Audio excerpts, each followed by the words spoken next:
नमस्कार, सुदर्शन न्यूज देख रहे हैं आप। मैं हूं आपके साथ दिव्या सिंह। बुलेटिन की शुरुआत देवरिया की खबरों के साथ करेंगे। देवरिया जिले के मझौली राज कस्बे में मूर्ति विसर्जन में डांस कर रहे 2 युवकों पर मुस्लिम युवक ने हमला कर दिया। वही आक्रोशित लोगों ने मेन चौराहा पर मूर्ति रोककर जाम लगा दिया। नदावर घाट पर मझौली राज नगर क्षेत्र की दुर्गा प्रतिमा का बुधवार की देर रात विसर्जन चल रहा था। जुलूस मझौली मेन चौक पर पहुंचा था कि डांस कर रहे 2 युवकों से मनबड़ किस्म के मुस्लिम युवकों से विवाद हो गया और देखते ही देखते उक्त युवक धारदार हथियार, चाकू या फिर पंच से दोनों पर हमला बोल दिया। इस घटना में दोनों युवक गंभीर रूप से घायल हो गए हैं। हमले के बाद जुलूस में अफरा तफरी मच गई है, लोग आक्रोशित हो गए हैं। घटना की सूचना पर सीओ कोतवाल मौके पर पहुंचे। उनकी सूचना पर एएसपी और एसडीएम भी नायब तहसीलदार के मौके पर पहुंचे लोगों को शांत कराने का प्रयास शुरू किया। काफी समझाने बुझाने के बाद आरोपी की तत्काल गिरफ्तारी व कड़ी कार्रवाई के आश्वासन के बाद मामला शांत हो गया। वही विसर्जन का आखिरी दिन था। लोग उत्साहपूर्वक मूर्ति का विसर्जन करने के लिए नतावर घाट जा रहे थे। हमलावरों ने जुलूस में शामिल जितेश कुमार और राजन पटेल को घायल कर दिया है और उसके बाद भाग निकले। इधर 2 युवकों के घायल होने के बाद जुलूस में शामिल लोग आक्रोशित हो गए। देखते ही देखते भीड़ बवाल पर उतारू हो गई। सूचना पर सीओ दीपक शुक्ला और कोतवाल पहुंच गए। आपको बता दें, जहां उनकी सूचना पर एएसपी दीपेंद्रनाथ चौधरी, दिशा श्रीवास्तव, तहसीलदार मौके पर पहुंच स्थिति को संभाला है। आक्रोशित लोग शाही चौक जाम कर मूर्ति विसर्जन रोक दिया। अधिकारियों ने त्वरित कार्रवाई करते हुए एक युवक को गिरफ्तार भी कर लिया है। इधर आक्रोशित सभी की गिरफ्तारी की मांग करने लगे। माहौल अफरा तफरी में भरा रहा। आपको बता दें, देखते ही देखते सारी दुकानें बंद हो गई। चौक पुलिस और लोगों के भीड़ से भर गया। अधिकारियों ने अन्य की भी गिरफ्तारी का भरोसा देते हुए मूर्ति विसर्जन शुरू करवाया। इधर बवाल की सूचना पर जिलाधिकारी दिव्या मित्तल और एसपी संकल्प शर्मा भी घटनास्थल पर पहुंच गए। वहीं सवेरे भी भारी पुलिस बल मझौली राज के फ्लैग मार्च कर रहा है। देखिए, मझौली राज में आज विसर्जन का कार्यक्रम था और विसर्जन के जुलूस में कुछ लड़के बाहर से आए, जहां पे आपसी विवाद हुआ, लड़ाई झगड़ा हुआ और राजन, जिसकी उम्र लगभग 19-20 वर्ष है, वो घायल हुआ। उसका इलाज सीएचसी सलेमपुर में करवाया गया। अभी उसकी हालत स्थिर है। उसके और परिजनों द्वारा जो तहरीर दी गई है, उसमें से मुख्य अभियुक्त जो है अंगूर आलम, उसकी गिरफ्तारी हो चुकी है। अन्य अज्ञात रूप में है। और मैं सभी से कहना चाहूंगी कि जो भी हमारे धार्मिक कार्यक्रमों में जो हमारी शांति व्यवस्था है उसको बिगाड़ने का प्रयास करेगा, उसके ऊपर बहुत कड़ी से कड़ी कार्रवाई की जाएगी। और शांति व्यवस्था पूरी तरह से अभी संतोषजनक है और हमारा जो विसर्जन का कार्यक्रम है वो पूर्ण हो चुका है। अब खबर यूपी के गौतम बुद्ध नगर से है, जहां पर डीएपी खाद वितरण में शिकायत पर जिला प्रशासन गौतम बुद्ध नगर एक्शन में आ गया। वहीं जेवर ब्लॉक के अंतर्गत आने वाली सरकारी खाद वितरण एजेंसी पर कालाबाजारी का किसानों ने आरोप लगाया था। तो वहीं जांच टीम में श्रीमती विवेका सिंह के साथ आलोक रंजन सिंह, और आपको ये भी बता दें, शिकायत स्थल पर इन्होंने पहुंचकर जांच की है। सहकारिता विभाग के अधिकारी आलोक रंजन का कहना है कि उत्तर प्रदेश शासन द्वारा निर्धारित मूल्य पर डीएपी खाद का वितरण किया जा रहा है। गेहूं की बुआई के लिए पर्याप्त मात्रा में खाद का भंडारण किया गया और सभी किसानों को डीएपी खाद प्राप्त मात्रा में नियमानुसार दी जाएगी, यानी कि मात्रा में दी जाएगी। और आपको बता दें कि किसानों द्वारा बताई गई समस्याओं का निस्तारण भी कर दिया गया है। अब खबर यूपी के फर्रुखाबाद में बुद्ध महोत्सव में श्रीलंका, चीन, म्यांमार, इंडोनेशिया से आए बौद्ध धर्म अनुयायियों ने पूजा अर्चना की है। आपको बता दें कि बुद्ध महोत्सव की सुरक्षा व्यवस्था का मंडलायुक्त और डीआईजी ने निरीक्षण किया है। साथ ही धार्मिक स्थल संकिसा में सुरक्षा व्यवस्था के कड़े इंतजाम किए गए हैं, जहां पर सुरक्षा व्यवस्था को लेकर धार्मिक स्थल छावनी में तब्दील हुआ है। गौरतलब है कि संकिसा बुद्ध स्थल पर मंडलायुक्त अमित गुप्ता, डीआईजी सुरक्षा व्यवस्था का निरीक्षण किया। जिलाधिकारी डॉक्टर वीके सिंह, पुलिस अधीक्षक आलोक प्रियदर्शनी ने सुरक्षा व्यवस्था की कमान खुद संभाली। तो वही बुद्ध धर्म अनुयायी शांति की खोज में संकिसा आए। अपर पुलिस अधीक्षक संजय सिंह ने बताया कि सुरक्षा व्यवस्था के कड़े इंतजाम किए गए हैं। इसके साथ ही ड्रोन कैमरे से निगरानी भी कराई जा रही है। वही जगह जगह पर सीसीटीवी कैमरे भी लगाए गए हैं। सुरक्षा व्यवस्था में लगभग 500 पुलिसकर्मी तैनात कर दिए गए हैं। और इसको लेकर संजय सिंह, अपर पुलिस अधीक्षक, ने क्या कुछ कहा है, आप सुनिए। आपने देखा होगा हर चप्पे पे फोर्स है। 4 बैरियर बनाए गए हैं मोहम्मदाबाद तिराहे से लेके नया गाँव तिराहे तक, और इधर जो मैनपुरी बॉर्डर है वहाँ पे भी है। हर जगह CCTV कैमरे लगाए हैं, स्तूप के अंदर भी बाहर भी, जहाँ जहाँ बैरियर लगे हैं, जहाँ से विसा तिराहा है। उसके अलावा सादे में फोर्स लगे हैं, ड्रोन कैमरे हैं और तमाम फोर्स लगी है। एक कंपनी PSC लगी है। इसके अलावा तमाम फोर्स लगे हैं जो अपने जनपद के हैं, जनपद के बाहर के लिए। कितनी पुलिस फोर्स तैनात की गई है यहाँ पर? यूपी में उपचुनाव की घोषणा के साथ ही चुनाव की तैयारी प्रशासन की तरफ से तेज हो गई है। इसके साथ ही प्रयागराज में फुलपुर विधानसभा में उपचुनाव होना है। उपचुनाव में फुलपुर विधानसभा क्षेत्र में कुल 435 बूथ बनाए जाएंगे। उपचुनाव के दौरान 58 किन्नर मतदाता भी अपने मताधिकार का प्रयोग करेंगे और इसके अलावा विधानसभा में कुल 2,23,560 पुरुष मतदाता और 1,83,748 महिला वोट करेंगी। जिले में 13 नवंबर को मतदान होगा। पहली बार मुंडेरा स्थित मंडी परिषद से पोलिंग पार्टियां रवाना की जाएगी और अभी तक शहर के अलग अलग स्कूलों से पोलिंग पार्टियों के रवाना होने की व्यवस्था की जाती थी। वहीं फुलपुर विधानसभा क्षेत्र में कुल 4 लाख से अधिक मतदाता हैं। कल माननीय भारत निर्वाचन आयोग द्वारा एक डिटेल में कार्यक्रम निर्वाचन का जारी कर दिया गया है। हमारे जनपद में फूलपुर विधानसभा में उपचुनाव होना है और उसके लिए आचार संहिता कल से लागू हो गई है। जो पूरा कार्यक्रम है 18 तारीख से नॉमिनेशन शुरू हो जाएगा, जो 25 तारीख तक चलेगा। और इसमें जो मतदान का दिनांक है वो 13 नवंबर रखा गया और 23 नवंबर को मतगणना संपन्न होगी। जो हमारा मंडी समिति मुंडेरा है वहाँ से हमारी पार्टी रवाना होगी और वापसी में हम लोग वहीं पे EVM को रिसीव करेंगे और हमारा जो मतगणना का कार्यक्रम है वो भी वहाँ पे संपन्न होगा। 4 लाख से ऊपर हमारे मतदाता हैं और 435 हमारे बूथ हैं जहाँ पे ये प्रक्रिया पूरी तरह संपन्न होगी। सभी व्यवस्थाएं हमने पूर्व से कर ली है, सभी ट्रेनिंग्स पहले से करा दी है। पर्याप्त मात्रा में हमारे पास कार्मिक हैं। आज हमने प्रभारी अधिकारियों की और राजनीतिक दलों की बैठक आपकी प्रेस ब्रीफिंग के बाद में रखी है, तो उनको भी डिटेल में हम लोग ये कार्यक्रम की जानकारी देंगे और सकुशल निर्विघ्न रूप से निष्पक्ष चुनाव हम लोग संपन्न कराएंगे। सुरक्षा की दृष्टि से 35 सेक्टरों में पूरे इस फूलपुर विधानसभा को बांटा गया है और हर एक सेक्टर मजिस्ट्रेट और सेक्टर पुलिस ऑफिसर के माध्यम से हम लोग उनको व्यवस्थाओं में भी रखेंगे और बाकी हमारी मोबाइल पुलिस यूनिट की टीम और जो हमारी QRTs लगती हैं उनके माध्यम से, और जो हमारा 435 बूथ है तो वहाँ पर भी हमारे पुलिस के पर्याप्त इंतजाम रहेंगे। तो सुरक्षा को लेकर कोई चुनौती नहीं रहेगी। और उससे पहले हम लोग जितने हमारे संभावित ऐसे व्यक्ति हैं जो इंटिमिडेटर्स हैं, जो चुनाव की प्रक्रिया को पूर्व में प्रभावित करते रहे या फिर संभावित रूप से प्रभावित कर सकते हैं, तो उनका प्रिवेंटिव डिटेंशन का काम भी करेंगे। उसमें पुलिस के साथ में अभी ज्वाइंट मीटिंग हम लोग करेंगे, तो प्रक्रिया हम लोग समय पर संपन्न कराएंगे। आचार संहिता के उल्लंघन के लिए RP एक्ट में FIR का प्रावधान है, तो उसको हम लोग प्रभावी रूप से देखेंगे। इसीलिए पॉलिटिकल पार्टीज की मीटिंग हम लोगों ने बुलाई है कि वो अथवा उनके द्वारा जो संभावित प्रत्याशी है इस प्रकार का कोई आचरण ना करें जिससे चुनाव की निष्पक्षता प्रभावित होती हो और हमें कोई कार्रवाई करने की आवश्यकता पड़े। तो क्योंकि आदर्श आचार संहिता बनाई इसलिए जाती है कि उनका आचरण जैसा आयोग की गाइडलाइन उसके हिसाब से रहना चाहिए। काफी बूथ होंगे तो उसके लिए क्या ड्रोन से भी और सारी चीज वो सारी चीजें रहेंगी और अति संवेदनशील बूथ पे या फिर जो उनका जो कैचमेंट एरिया होता है, जो आसपास की बस्तियां होती हैं, तो उसमें कॉन्फिडेंस बिल्डिंग मेजर्स पे हम लोग करेंगे। उसमें उससे पहले जो हमारी टीम्स है तो उनका जाके सभी लोगों से संवाद भी होता है। SDMs भी जाते हैं और पुलिस के अधिकारी भी जाते हैं, तो वो कोई समस्या आने नहीं दी जाएगी। 435 हमारे पोलिंग बूथ हैं और 215 जो हमारे पोलिंग सेंटर्स हैं वहाँ पे ये प्रक्रिया संपन्न होगी। जोनल और सेक्टर मैंने बताया आपको कि 35 के ऊपर हमारे सेक्टर मजिस्ट्रेट्स हैं, तो उनके माध्यम से हम लोग। अब बात यूपी के मथुरा की करेंगे। यूपी के मथुरा में पहुंची भाजपा की फायर ब्रांड नेता उमा भारती ने कृष्ण जन्मभूमि पर बड़ा बयान दिया है। कहा है कि श्री कृष्ण जन्मभूमि का मामला न्यायालय में विचाराधीन है, लेकिन जहां मेरी इच्छा है कि मथुरा में भगवान श्री कृष्ण का भव्य मंदिर बनना चाहिए।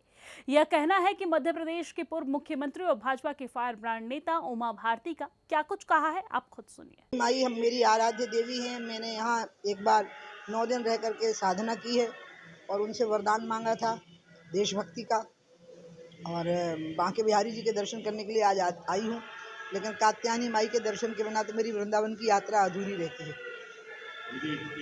राम मंदिर तो पूरा हो गया, लेकिन कान्हा इंतजार कर रहे हैं। कान्हा का मंदिर राम जन्मभूमि बनके तैयार हो चुकी है, लेकिन कृष्ण जन्मभूमि अब भी इंतजार कर रही है, उसके लिए क्या करें? मैं ये मानती हूँ क्योंकि मामला कोर्ट में है, लेकिन मेरी आस्था और मेरा विश्वास कोर्ट में नहीं है, इसलिए मैं ज़्यादा उस पर बोलूँगी, लेकिन मैं ये बोलूँगी कि मेरा विश्वास है, मेरी आस्था है। और पार्लियामेंट में मैंने ये बात 92 में वर्शिप बिल के टाइम पे कह दी थी कि मथुरा, काशी और अयोध्या का एक साथ फैसला कर दीजिए कि इन तीनों पर भव्य मंदिर का निर्माण होना चाहिए। मैं पार्लियामेंट में 92 में कह चुकी हूँ, वर्शिप बिल के समय पर, नरसिंह राव की सरकार के समय पर। तो इसलिए कोर्ट में पूरा मैटर है, आपको पता ही है। लेकिन मेरा विश्वास और मेरी आस्था कोर्ट में नहीं है। मेरा विश्वास, मेरी आस्था ये कि कृष्ण जन्मभूमि पर भव्य कृष्ण के मंदिर का निर्माण होना चाहिए और वहाँ अन्य धर्म का कोई स्थान नहीं हो। उत्तर प्रदेश के जनपद शामली में रेत खनन ठेकेदारों द्वारा जिला प्रशासन की आंखों में धूल झोंककर और सरकारी खनन के पट्टे की आड़ में अवैध तरीके से रेत खनन किया जा रहा है, जिसकी सूचना पर एसडीएम द्वारा 2 खनन पॉइंट पर छापेमारी की गई, जहां पर उन्होंने खनन ठेकेदारों को जमकर खरी खोटी सुनाई। एसडीएम ने बिना नंबर प्लेट के 2 डंपर भी सीज किए, जबकि ओवर हाइट पीछे ही गाड़ियां भरती रही। वही कुछ समय बाद ही बेलगाम हुए खनन ठेकेदारों ने एसडीएम के आदेश को ताक पर रखकर रेत से भरे ओवर लोडिंग को वहां से निकाला। वो जिलाधिकारी के आदेश पर छापेमारी की कार्रवाई हुई, लेकिन खनन विभाग केवल खानापूर्ति करते नजर आए। अभी कुछ मीडिया बंधुओं द्वारा जो है सूचना दी गई थी कि जो है बिना ओटीपी जनरेट हुए जो है खनन का कार्य स्टार्ट करा दिया गया। इसके अलावा कुछ आधारभूत सुविधाएं जो कमी पाई गई थी, उसकी भी सूचना मीडिया बंधुओं द्वारा दी गई थी। उसी की जाँच के लिए जो है जिलाधिकारी महोदय एडीएम साहब के निर्देश पे जो है यहाँ पे सारी व्यवस्था चेक करने के लिए हम लोगों ने, मैं, माइनिंग ऑफिसर, दोनों लोग मौके पे आए हुए थे। सारी चीज़ें ठीक पाई गई हैं। ओटीपी ऑलरेडी जो है जनरेट हुआ है। हम लोगों ने एक जो है गाड़ी का वो भी वेट और उसके हिसाब से पर्ची भी कटवा के देखी, सही पाया गया। सर कुछ गाड़ियों पे बिना नंबर प्लेट के चलाई जा दुर्घटना भी होती है, सर क्या आदेश दिए? जांच के दौरान जो है 2 गाड़ियों के इस तरह की स्थिति पाई गई, जिनका चालान कर दिया गया। सर रेत खनन किस समय से किस समय तक कर सकते हैं नियम के अनुसार? तो अक्टूबर से स्टार्ट। अब बात मथुरा की करेंगे। यूपी के मथुरा में लॉरेंस बिश्नोई व हाशिम बाबा गैंग का अंतर्राज्यीय शार्प शूटर पुलिस मुठभेड़ में गिरफ्तार कर लिया गया है। आपको बता दें कि थाना रिफाइनरी पुलिस मथुरा व दिल्ली पुलिस टीम की संयुक्त कार्रवाई में दिल्ली के सनसनीखेज नादेर शाह हत्याकांड के मुख्य शूटर को एक मोटरसाइकिल, तमंचा, कारतूस सहित मुठभेड़ में गिरफ्तार कर लिया गया है। यूपी के कानपुर में संदिग्ध हालात में विवाहिता की मौत से सनसनी फैल गई है। वहीं मायके पक्ष ने हत्या का आरोप ससुराल वालों पर लगाया है, जहां मायके पक्ष ने बताया है कि दहेज के लिए परेशान करते थे। गौरतलब है कि नरवल थाना क्षेत्र के नरौरा गांव में नवविवाहिता की पीट कर हत्या कर डाली गई है। वहीं एक विवाहिता की संदिग्ध परिस्थिति में मृत्यु हो गई है। फिलहाल पुलिस मामले की जाँच कर रही है। घटित ये हुई थी कि हम तो, मेरी शादी हुई थी संजीव नगर में, जहाँ हम रामा देवी के पास रहते हैं। लेकिन जब हमको शाम को खबर मिली 4 बजे कि उसको, उसके जानन कुछ नहीं है, हम अस्पताल लिए जा रहे। अरे जब जाने नहीं थी तो किसके जाने? इसी लड़की की। क्या नाम है लड़की? कविता। कविता आपकी कौन है? बहन, सिस्टर। अब बात मथुरा की। मथुरा में दर्दनाक हादसा हो गया है, जिसमें 2 महिलाओं सहित 4 लोगों की मौत हो गई है। दरअसल मैक्स पिकअप खंबे से टकराई। पिकअप के टकराने से घबराए लोग पिकअप से कूद गए, जहां पिकअप ड्राइवर की गाड़ी बैक करने से हादसा हो गई है। पिकअप बैक करने से गाड़ी के नीचे 4 लोग आ गए हैं, जहां बिहार के गया के रहने वाले ये लोग बताए जा रहे हैं। और आपको बता दें, पलवल मजदूरी करने के लिए जा रहे थे ये सभी घटना में मथुरा के थाना कोसी कला इलाके में इनकी दुर्घटना हो गई है। देखिए, आज जो बिहार से कुछ लोग यहाँ कोसी आ रहे थे, वो मैक्स गाड़ियों से वो आ रहे थे। एक्सीडेंट हो गया था कोसी के पास, तो 4 लोगों की डेथ हो गई। 5 लोग यहाँ जिला अस्पताल आए हुए हैं, जिनमें 2 को हालत ठीक है, उनको आगरा रेफर किया गया है। थाना कोसी क्षेत्र में बिहार के गया से भट्टे की लेबर आ रही थी, जो कि होटल की तरफ जा रही थी।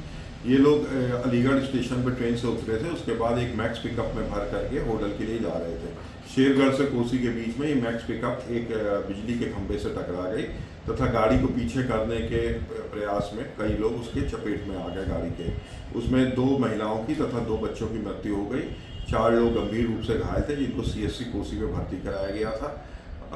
उनके ठेकेदार से संपर्क किया जा रहा है और पोस्टमार्टम करा के अग्रिम विधिक कार्रवाई की जाए। अब बात संभल की करेंगे। संभल में पुलिस ने ब्लाइंड मर्डर का खुलासा किया है, जहां पर कलयुगी पत्नी ने अपने प्रेमी के साथ मिलकर अपने ही पति की हत्या की साजिश रचकर प्रेमी से मौत के घाट उतरवा दिया पति को, और शव को ठिकाना भी लगा दिया जंगल में। वहीं पुलिस ने बड़ी मशक्कत के बाद मृतक के हत्या के आरोपी मौसेरे भाई और कलयुगी पत्नी को गिरफ्तार कर लिया है। आगे की कार्रवाई जारी है।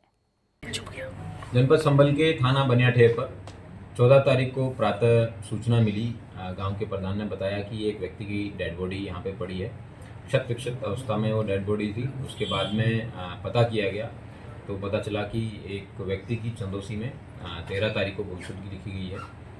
उसमें जांच पड़ताल में पाया कि यह व्यक्ति की शिनाख्त हुई और वो एक हलवाई था जिसका नाम पुष्पेंद्र था। वो अपने घर से 12 तारीख से ही गायब था। सर्विलांस के माध्यम से और अन्य चीज़ों से माध्यम से पता करने पे पता चला कि इस व्यक्ति की पत्नी का इनके मौसेरे भाई से एक प्रेम प्रसंग चल रहा था और जो मृतक है पुष्पेंद्र वो मिलने नहीं दे रहा था अपनी पत्नी से, जो मेन अक्यूज्ड है। इसकी वजह से इन लोगों ने अजय और इसकी पत्नी काजल ने स्कीम बनाई कि क्यों ना इसको रास्ते से हटा लिया जाए।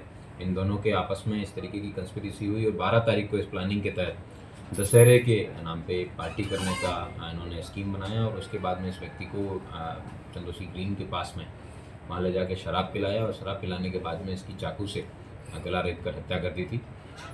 पुलिस ने सारे इन्वेस्टिगेशन है उसके तहत सारे एविडेंसेस हैं कलेक्ट किए गए हैं, जिसमें घटना में प्रयुक्त आला कत्ल जो चाकू है वो उसका आधा भाग मौके से बरामद हुआ था और बाद में जब घास काटी गई तब उसका जो मेन भाग है वो भी बरामद हुआ है। घटना में प्रयुक्त जो उसने कपड़े जो अजय जो अक्यूज्ड हैं उसने पहने थे तो वो भी इसके घर से बरामद हुए हैं। और उसके साथ साथ जो मोबाइल फ़ोन आपस में जो दोनों अक्यूज्ड हैं अजय और काजल जो उसको बात करने में यूज़ करते थे, जो मृतक की पत्नी द्वारा नाले में फेंक दिया गया था उसको भी पुलिस द्वारा मेहनत करके उसको रिकवर किया गया है नाले से। इस प्रकार पुलिस ने सारे आला कत्ल और घटना में जितने भी इंपॉर्टेंट एविडेंसेस हैं उनको कलेक्ट कर इस घटना का। अब बात यूपी के हरदोई की करेंगे। यूपी के हरदोई में मरीज के तीमारदार को 7,000 में बेचने का मामला सामने आया है, जहां पर मेडिकल कॉलेज का लेबल लगा हुआ है। संदिग्ध ब्लड मेडिकल कॉलेज की फर्जी रसीद और स्टिकर लगाकर बेचा जा रहा है। संदिग्ध ब्लड हरदोई के मेडिकल कॉलेज में भर्ती मरीज कृष्ण मुरारी मिश्रा के तीमारदार कौशल किशोर मिश्रा ने कटिहार नर्सिंग हॉस्पिटल के पास वो मिले हैं। और आपको बता दें कि विपिन तिवारी नामक युवक से 7,000 में खरीद ब्लड बैंक के बैग पर लगा हुआ मिला है। मरीज सरकारी अस्पताल में इमरजेंसी में एडमिट है। उनका नाम कृष्ण मुरारी मिश्रा है। उनके लिए ब्लड डॉक्टर साहब ने बताया कल कि हमें ब्लड दीजिए। ब्लड के लिए रिश्तेदार उनके थे, उन्होंने कहा ब्लड दे जाएंगे कटिहार नर्सिंग होम से। तो कितने पैसे लेंगे? 7,000 रुपये लेंगे। उन्होंने बुलाया हमें 7,000 रुपये कटिहार नर्सिंग होम में लिए। एक शिवा नाम के लड़के से संपर्क कराया, कहा कि हम जा रहे हैं फरखाबाद, ये तुमको ब्लड दे देंगे। शिवा ने हमको 10 बजे रात में ब्लड दिया सरकारी अस्पताल में करके और यहाँ से चले गए। 7,000 रुपया ले लिए चले गए। उसके बाद में जब डॉक्टर साहब से मैंने कहा साहब ब्लड चढ़ाइए, डॉक्टर साहब ने ब्लड नहीं चढ़ाया। रात में नहीं चढ़ाया, सुबह चढ़ाएंगे। तो हम इमरजेंसी में डॉक्टर साहब के पास गए, उनसे बोले तो वो कहने लगे जाइए ब्लड अभी चढ़ेगा तुम्हारा। कहना फला डॉक्टर बैठे हुए हैं, अभी चढ़ाएंगे। वहाँ फिर वक्त गए तो उन्होंने कहा नहीं रात में नहीं चढ़ाएंगे, चढ़वाना चाहते हो तो लिखित दीजिए, तुम्हारा मरीज में कुछ हो जाए, हम जिम्मेदारी नहीं। खबर मध्य प्रदेश के ग्वालियर से है, जहां पर 20 अक्टूबर से 26 अक्टूबर के बीच मुंबई में संपन्न होने जा रही एशियाई आर्म रेसलिंग कैंप में 18 महिला एवं पुरुष खिलाड़ी मध्य प्रदेश के ग्वालियर से भाग लेंगे। साथ ही रेसलिंग फेडरेशन के डायरेक्टर ने बताया है कि एशिया कन्वेंट के 20 देशों के खिलाड़ी इस प्रतियोगिता में भाग लेने आ रहे हैं, जो कि भारत के मुंबई शहर में 22 वर्षों बाद ऐसा पहला मौका आया है। साथ ही आपको बता दें कि प्रतियोगिता में देश में सर्वाधिक 18 खिलाड़ी ग्वालियर आर्म रेसलिंग एसोसिएशन के साथ हैं। साथ ही साथ कहा कि ग्वालियर आर्म रेसलिंग का हब बन चुका है। ग्वालियर के खिलाड़ियों की तैयारी काफी अच्छी है और उम्मीद है कि 8 से 10 पदक खिलाड़ी जीतकर ग्वालियर सहित मध्य प्रदेश का नाम रोशन करेंगे। चैंपियन हूँ पूरा, और मेरे गुरु मनीष कुमार जो कि खुद वर्ल्ड चैंपियन है, और हमारी एकेडमी बिरला नगर में जो कि अच्छी वहाँ पर प्रैक्टिस होती है। पूरे ग्वालियर के बच्चे और भी आते हैं। तो हमें 2 साल हो गए मुझे आए हुए, और मैं 1 साल में ही एशिया कप चैंपियनशिप में गया तो वहाँ पे मेडल लगाया, और वर्ल्ड कप चैंपियनशिप में गया कजाकिस्तान, वहाँ पे मेरी 6ठी रैंक रही वर्ल्ड में। और अब मैं 19 तारीख से एशिया कप जा रहा हूँ, एशिया कप चैंपियनशिप जा रहा हूँ जो बम्बई में। वहाँ पे मुझे पूरा भरोसा है, मेरे गुरु का आशीर्वाद। ग्वालियर के आर्म रेसलिंग की हमारी 18 खिलाड़ियों की टीम मुंबई में आयोजित होने जा रहे एशियाई कॉन्टिनेंट के जो एशियन चैम्पियनशिप है जो 22 साल बाद हो रही है, ग्वालियर वालों के लिए। उसमें बहुत खुशी की बात है कि हमारे 18 जो प्रतियोगी है वो जा रहे हैं मनीष कुमार जी के नेतृत्व में। मनीष कुमार जी हमारे सीनियर मेंटर और कोच हैं और वर्ल्ड आर्म रेसलिंग के ये गोल्ड इनको मिला था। और इसके अलावा ये इन्होंने यहाँ बिरला नगर में एक बहुत बड़ी जो एकेडमी बनाई है उसमें डॉक्टर भदौरिया साहब, हमारे कोषाध्यक्ष महोदय और हमारे सब साथी जो खिलाड़ी यहाँ दिख रहे हैं आपको, इन सब ने बहुत बड़ा काम किया। और अपने मध्य प्रदेश की सबसे बड़ी टीम है जिसमें 18 लोग एक साथ जा रहे हैं और ये उम्मीद कर रहे हैं कि 8 से 10 मेडल हमारे बच्चे लेके आएंगे ये एशियन चैंपियनशिप में। अब बात बिहार के गया की करेंगे। बिहार के गया में बेलागंज इमामगंज विधानसभा में उपचुनाव की घोषणा के साथ आचार संहिता लागू हो गई है। वही 18 से 25 अक्टूबर तक नामांकन होगा। डीएम ने प्रेस कॉन्फ्रेंस कर इसकी जानकारी दी है, जहां पर 13 नवंबर को गया के बेलागंज और इमामगंज विधानसभा में उपचुनाव होने की घोषणा के साथ ये आचार संहिता लागू कर दी गई है। इस संबंध में जिला निर्वाचन पदाधिकारी सह जिला पदाधिकारी गया डॉक्टर त्याग राजन एसएम प्रेस कॉन्फ्रेंस कर इसकी जानकारी दी है। डीएम ने कहा है कि जिला अंतर्गत 2 विधानसभा तथा इमामगंज एवं बेला विधानसभा क्षेत्र में उपचुनाव की घोषणा हो चुकी है, तो वही जिला प्रशासन निष्पक्ष व शांतिपूर्ण तरीके से चुनाव संपन्न कराने की तैयारी में जुट गया है। बेलागंज और इमामगंज को उपचुनाव का घोषणा हुआ है। घोषणा होते ही आदर्श आचार संहिता इन दोनों असेंबली कॉन्स्टिट्यूंसी में लागू हो गया है। इसके अतिरिक्त जो नॉमिनेशन और विभिन्न जो इलेक्शन की प्रक्रिया की कार्य है वो प्रारंभ कर दी गई है। कोषांग का गठन हो गया है और नॉमिनेशन 18 से 25 के बीच में संपन्न होगा। चुनाव 13 नवंबर को संपन्न होगा और काउंटिंग 23 नवंबर को संपन्न होगा। तो जो भी चुनावी प्रक्रिया में इन्वॉल्व प्रोसेस है उस सबको कार्य शुरू कर दिया गया है। और हम लोग आपके माध्यम से अनुरोध यह करेंगे कि इस चुनाव में भी शांतिपूर्वक संपन्न कराने में और ज़्यादा से ज़्यादा लोग आकर के वोट कराने में आप लोगों का सहयोग रखें। आचार संहिता पूरे जिला में लागू है या फिर क्षेत्रों में चुनाव है? देखिए, जहाँ तक विकास कार्यों की बात है 2 उपचुनाव के क्षेत्र में ही ये लागू रहेगा। बाकी जगह पर विकास कार्य जैसे चल रहा है वैसे चलेगा, लेकिन पदाधिकारी और राजनीतिक दल के लिए जो आचार संहिता है वो पूरा जिला में लागू है। सुरक्षा की बात करें सर कि फोर्स का बाहर से भी आने की बात है, उस पर अभी बहुत डिटेल्स में नहीं बता पाऊंगा। जैसे होगा अगला प्रेस कॉन्फ्रेंस में बताएंगे। वोटिंग का समय भी निर्धारित है कि आप 18 तारीख को हम वोटिंग का समय फाइनल करके आपको बता दें जब नोटिफिकेशन है। और इसी के साथ इस बुलेटिन में फिलहाल के लिए इतना ही। देश और दुनिया की तमाम खबरों के लिए आप देखते रहिए सुदर्शन न्यूज। जय हिंद।